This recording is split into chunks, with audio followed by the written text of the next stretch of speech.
What is up, guys? It is the Sound Alchemist, and today I'm back to talk to you about the Warhammer 40k universe.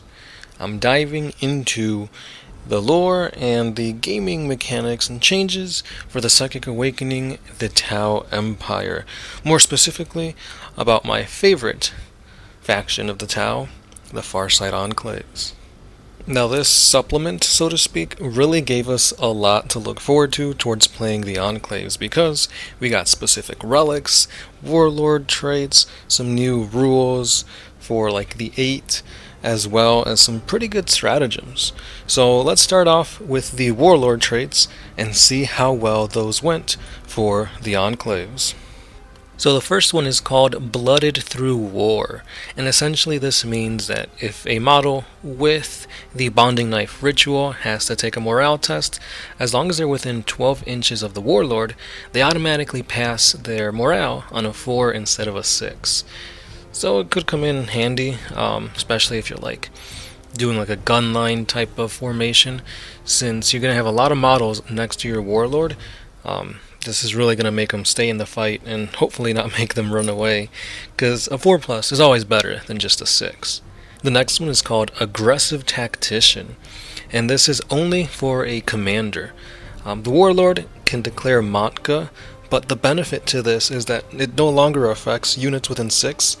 It is now have a 12-inch range, so that's really good because, as we all know, if you're playing Tau, you could only use Monka or Canyon abilities once. So with this ability, you're really getting more bang for your buck, making that bubble a little bit bigger. If you aren't familiar with the Tau, basically what Monka does is that it makes units be able to shoot as if they didn't move this turn. So if you have heavy weapons and you move, obviously that's a -1 to your ballistic skill, so you get to mitigate that little negative and shoot a little bit better, which is always good for the Tau. Or if you decide to use the Kanyan ability, that means that you can't move, but on the plus side you get to re-roll the hit roll, which is really great. Overall, these just make hitting your opponent a lot easier. It really depends if you want to move and shoot, or stay, stationary and have a better chance at hitting. So having this ability is probably the go-to one, but let's see what the last specific Farsight Enclave Warlord trait is. So this one is called Master of the Killing Blow. This one is more attuned to a commander that's all about getting in there and hitting the enemy. So most likely you'd be using like an Onager Gauntlet or a Fusion Blade with this. But what this does is that when your Warlord makes an attack against a character, you can re-roll the hit roll. So this is really beneficial if you're hitting with like the Onager, because that's like a one-time use ability, and if it hits hard. So I would definitely recommend taking Master of the Killing Blow if you have those hard-hitting weapons. Now this isn't just in the fight phase, you can also use this in the shooting phase. But again, it only works if you're hitting a character. So if you know your opponent's playing like a horde type army, most likely their characters are going to be hidden behind a wall of Griblies and just expendable units, so it's going to be harder to actually hit the character. So this is where Master of the Killing Blow may not even come into play. So it's really like tailored to what your opponent is playing and how they're playing, because obviously if they have their characters out in the open, this is going to be a waste of a Warlord trait. So that's why you pretty much stick to Aggressive Tactician, because again, it benefits your one-time use of the Monka or Kanyan ability. Actually, I stand corrected. Aggressive Tactician is only if you're using Monka, which makes sense because Monka is specifically a ability or a use of force that has been tailored by the Farsight Enclaves. Kanyan was more of like Shadow Sun's thing, so it makes sense that the Farsight Enclaves can only make use of the Monka ability. So a little bit different because this kind of forces you to not stay still. You want to be actively moving with your Enclaves. So that if you're playing like a gun line, then yeah, it wouldn't really be that good unless you're about to get charged and you need to move. So obviously you pop off the Monka ability, you can move and shoot without penalties, hopefully destroying your enemy before you get charged, or whittling them down enough, forcing their charge to be not as effective. Still, I'd say aggressive tactician is probably the way to go. So now we figured out your Warlord trait. Now, what relic should we give our commander, our Warlord? The cool thing about this is that they brought back the Talisman of Arthas Moloch. This was the talisman that Farsight found on the Dead World, where he found his Dawnblade. And just like in the lore, it does exactly what it needs to do, and that is anti-psyker. So whatever model has this talisman, they outright just get a 5-up invuln save, which is pretty good. Most shield generators give you a 4+, so I mean, having an invuln save being the 5+, it's a little not that good, but still, an invuln save is better than no invuln save. So besides that, you can also attempt to deny the witch, essentially. So it's 24-inch deny the witch. On top of that, you get a 5+ invuln save, so it could come in handy, especially if you're playing against demons or Grey Knights, or any other like smite spam list. This would be probably your go-to, because this is literally your only way to deny psychic powers. Without this, you're completely effed, which that was a downside to the Tau. But again, you have a little something to mitigate that. The next relic is that of the Mirror Codex. It's essentially Farsight's own written codex that he adapts depending on what units or races he's fighting. So throughout the years, he's essentially created a book of war, telling his forces how to fight the enemy against them. So basically what this means is that when you make an attack against a unit within 18 inches of you, you get to reroll the hit. Just flat out plain reroll, which is really good. But again, you're only giving it to your commander, so it's not like a whole unit gets to benefit from this. But your warlords are usually going to be battlesuit commanders, which they already kind of hit pretty easy. If it's not a 2+, it's generally a 3+. So you're going to be hitting most of the time. This just kind of ensures that you hit all the time. And finally, the last of the relics is the Seismic Fibrillator Node. Essentially, it's a little device that causes earthquakes. And what this accounts to in the game is that once per battle, at the start of your opponent's turn, you can activate this relic. When it does, you have to, until the end of the turn, when a model moves or ends the turn within 6 inches of your commander with the relic, you roll a d6. On a 1, that model's unit suffers 1 mortal wound.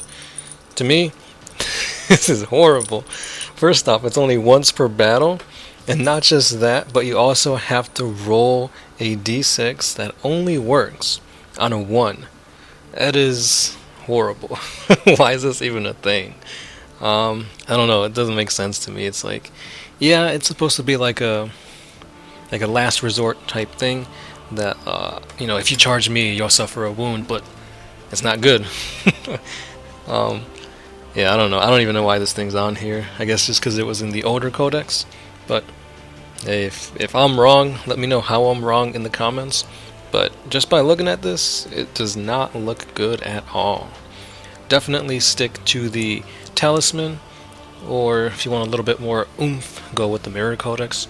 But most of the time, you're going to be using marker lights, so there's no point to re-roll the hit roll. Just go with the talisman, because you never know when psychic abilities are going to get stopped by you. And the next topic is that of the stratagems for the Enclaves. Now this book does give you a whole slew of stratagems for the entirety of the Tau Seps, but I'm going to be focusing on the Farsight Enclaves one, just because obviously if you play the Enclaves, these are the ones that are greatly going to benefit you, and there's a lot of good things that you can get out of these. The first one we're going to talk about is the Veteran Cadre, and this one is really interesting because coupled with a few different stratagems or even marker lights, this can be a very devastating stratagem to use. So basically what this stratagem says is that you use this before the battle even starts. So you pick a unit of crisis battlesuits or bodyguards that has 3 models for 1 command point, or 4 or more models for 2 command points. Then that unit has an increase to the weapon skill and the ballistic skill. So weapon skill becomes 4 up and ballistic skill becomes 3 up. This is really good because now you're shooting on 3s. If you got marker lights on there, you get to reroll 1s. And if you have 5 marker lights on there, you get to hit on 2s. That's going to be really good, especially if you use the stratagem that essentially gives you 5 marker lights for 2 command points. So you're already going to be doing mad work with this one. I mean, it is a kind of a point sink of strategic points, command points, because if you're doing the automatic 5 marker light hits and you have more than 4 units of battlesuits in the squad, then you're going to be doing a lot of work, but it's going to cost you 4 command points to do this. So it's risky, but it's like a high risk, high reward. You lose 4 command points right off the bat, but whatever you're shooting at, it's going to die. It's almost impossible for you to miss, since you'll be hitting on 2s, re-rolling 1s. Like, come on. That's crazy. Whatever you point your weapons at, they are going to be vaporized. Oh, you got a whole bunch of tanks in the back that you're going to deep strike in? I'll give them all fusion blasters. You got a horde of orcs or tyranids? Give them all burst cannons. And that's going to be a lot of shots, pretty much hitting their mark.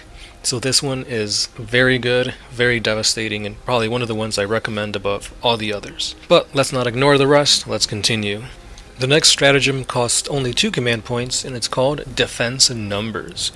You use this during the fight phase of your opponent's phase, or the shooting phase, depending on what you choose, but you can only choose a crisis suit or bodyguards again. That kind of seems to be the common thing for these stratagems. It's going to affect pretty much just battlesuits, which if you're playing Farsight Enclaves, that is always what you want to have the most of.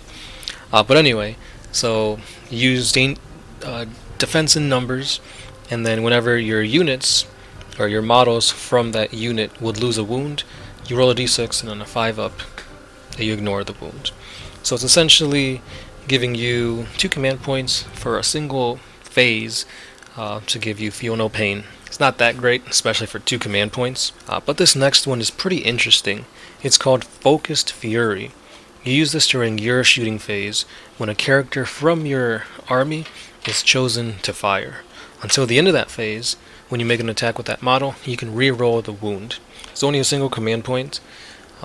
Most of the characters that you're going to play are going to be your warlords or your commanders, so it pretty much just guarantees you doing more damage. It's interesting, especially depending on what loadout you have equipped for them, and it's only a command point, but again, it still isn't as great as the veteran cadre. This next one though might be something to kind of keep in mind. It's called Danger Close. This one you use in your shooting phase. However, this is the one where you get to target a breacher or a strike team. So no battlesuits for this one. So until the end of the phase, when you're making an attack roll, as long as you're shooting an enemy that is within 12 inches of you, you get to reroll the wound roll. So similar to Focused Fury, but you're doing it with a whole unit of your troops. Really good, especially because I think this is going to work really well with having like a static gun line with the Farsight Enclaves, because this army is really pushing you to be shooting in close range. Probably within 12 to 18 inches is where this army really shines, because a lot of it is like, oh, if you're within 12 inches of the models, you get to re-roll, or if you're within 18 inches, you get some type of buff. So that's kind of the sweet spot for the Enclaves.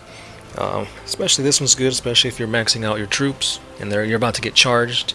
You at least have one good turn to whittle them down and hopefully take them out before they're able to charge you. Speaking of the charge phase, Furious Assault, which also only costs 1 command point, is pretty interesting because in your charge phase, you pick a jetpack unit, aka your battlesuits, that have finished a charge move. Then, for each model in that unit that has made the charge, you then roll a d6, and on a 3 up, the enemy suffers a single mortal wound.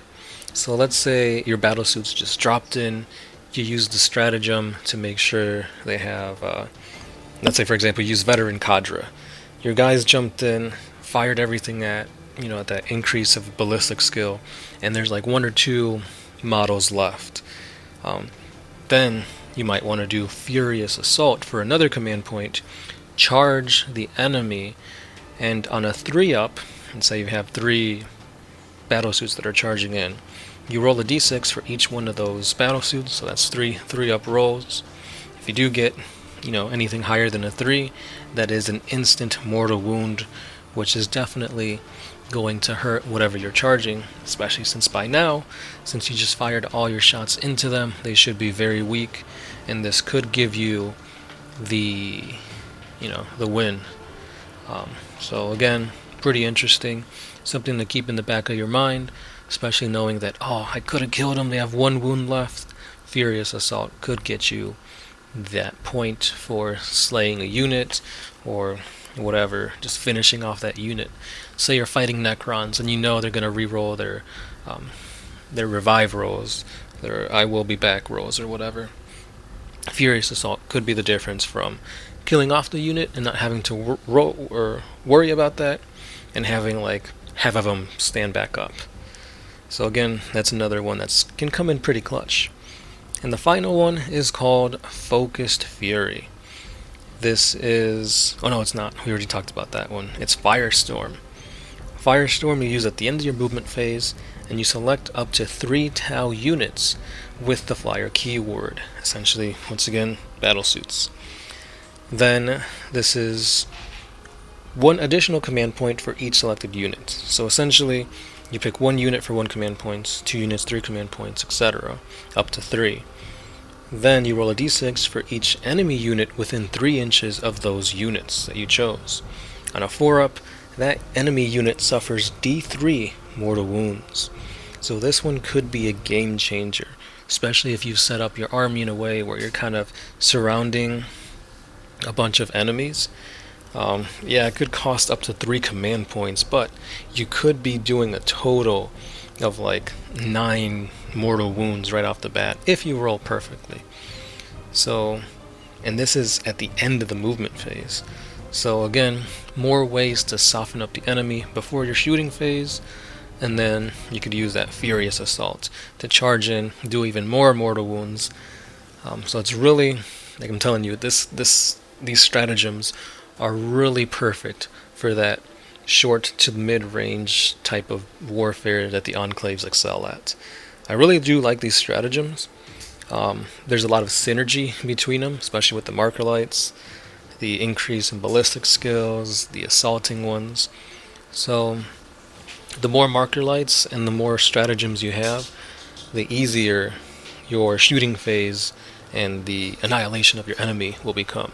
So this is where I will end the video, but before that, there is one ability that the Farsight Enclaves gain just by being part of the Enclaves, and that is the aggressive footing rule. This means that whenever a model in that unit, or in that tenant of the Enclaves, fires a ranged weapon against an enemy within 12 inches, you treat it as if they have a marker light on them. That is instrumental, because 1 marker light means you get to reroll 1s. So without giving any of your battlesuits anything, as long as they're within 12 inches of the enemy, you're going to be hitting on 4s, rerolling 1s. Again, this is further showing you that 12 inches, 18 inches, that is the sweet spot for the Enclaves. It's a very high risk, high reward type gaming mechanic that I think the Tau really need, because usually when you see Tau, they're either playing the gun line with a bunch of ethereals, and they're boostering up their fire warriors and breacher teams and whatnot, or you see 3 riptides surrounded by a bunch of drones, where any damage you try to do to those riptides just gets pushed over to the drones, and then the riptides just continue to demolish. This is going to be a very more active, more aggressive playstyle that it kind of forces you to lure the enemy into firing traps, or put in half your army in reserves and then manta strike out and just annihilate the enemy from behind the lines, or even using Kroot or other units as a sacrificial unit in order to get the enemy to move out of their comfort zone. You rush in and just demolish them in short-range firefights. So overall, I really, really love the Enclaves in the Psychic Awakening type supplement. Stay subscribed because tomorrow or the day after that, I'm not too sure when, I'm going to be focusing on the rest of the stratagems for the other tau saps. I also will be doing an in-depth look at both the 8, because they also got updated, as well as Commander Shadowsun. I recently played again a game with Shadowsun in it, and she did pretty good, I guess. I mean, it's one game, and 40k is a game of luck, so the dice might have been in my favor a little bit more. But she seemed to do pretty good. You'll get the full disclosure on that video, so stay subscribed for more things 40k. This is the Sound Alchemist telling GW that their Farsight Enclave supplement for the Psychic Awakening the Greater Good is 2 thumbs up. It is definitely pushing the Enclaves in a direction that makes the Tau more aggressive, and overall in a direction that I really enjoy. So yeah, that's all I got for today. Let me know your thoughts down below in the comments. Hit that subscribe button. Hit that like button if you agree with what I said. And if not, comment down below to see what you don't think will work. This has been the Sound Alchemist, part of One Mind Syndicate, and I'll catch you guys in the next one.